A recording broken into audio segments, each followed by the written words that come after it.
قال يا ابن أم لا تأخذ بلحيتي ولا برأسي إني خشيت أن تقول فرقت بين بني إسرائيل ولم ترقب قولي. in lagu barbaariyo ubadka qur-aanka kariimka waa shay qaali ah oo dad badani ka qatan yihiin, waxayna ka qayb qaadataa koboca aqooneed ee ilmahaagu yeelanayo inuu sare u kaco.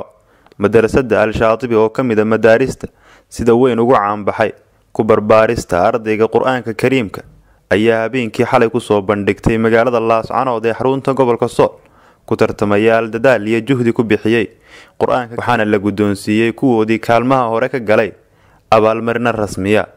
madarasadani waxay tusaale u noqon kartaa madaarista kale marka loo eego tayada ardayga dhigta ama ka soo baxa. ugu horeyntii munaasabada waxaa furay gudoomiyaha markaska al-shaatibi macalin aadan cabdullaahi xaaji axmed, waxa uuna ka hadlay ujeedada xafladani daaran tahay. xafladu waa xaflad lagu maamuusayo arday kitaabka ilaahay subxaanahu wa tacaala baratay isla markaana ku loolamay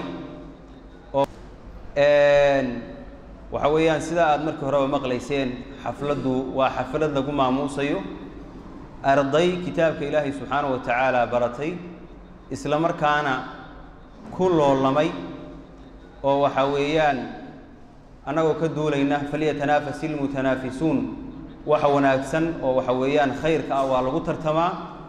waxa weeyaan annagoo aayaddaas waxa weeyaan ka duulayna ayaan waxa weeye ardaydaas markay qur-aankii barteen waxaan u samaynay tartan qur-aan oo waxa weeyaan 3 mustawa ka kooban ama 3 qaybood 30 juz arday ku tartamaysay iyo arday ku tartamaysay waxa weeyaan 20 juz iyo arday ku tartamaysay 15 juz.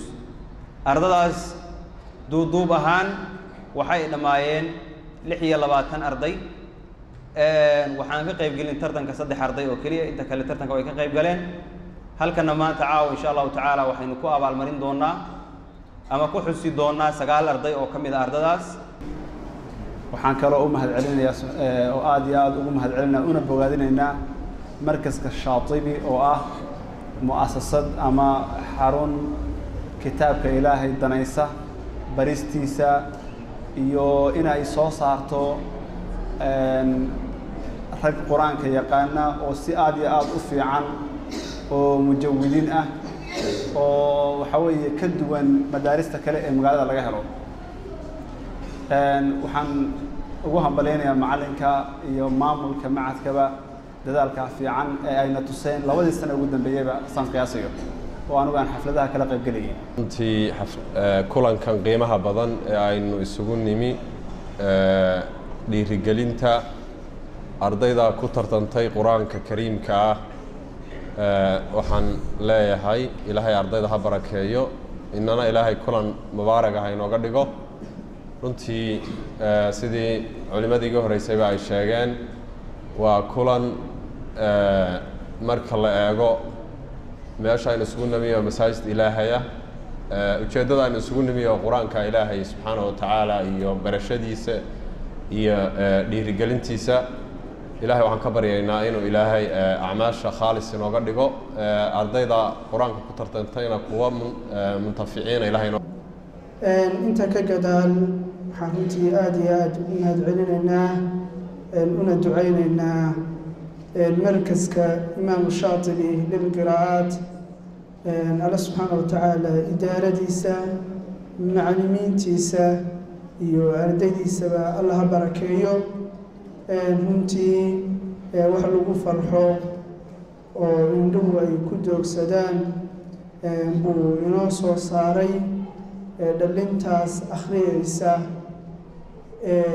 codka fiican inoogu akhriyeysa kitaabkii alle subxaana wa tacaala ha inoo barakeeyo. xamse raadeeye, RTN, laascanood.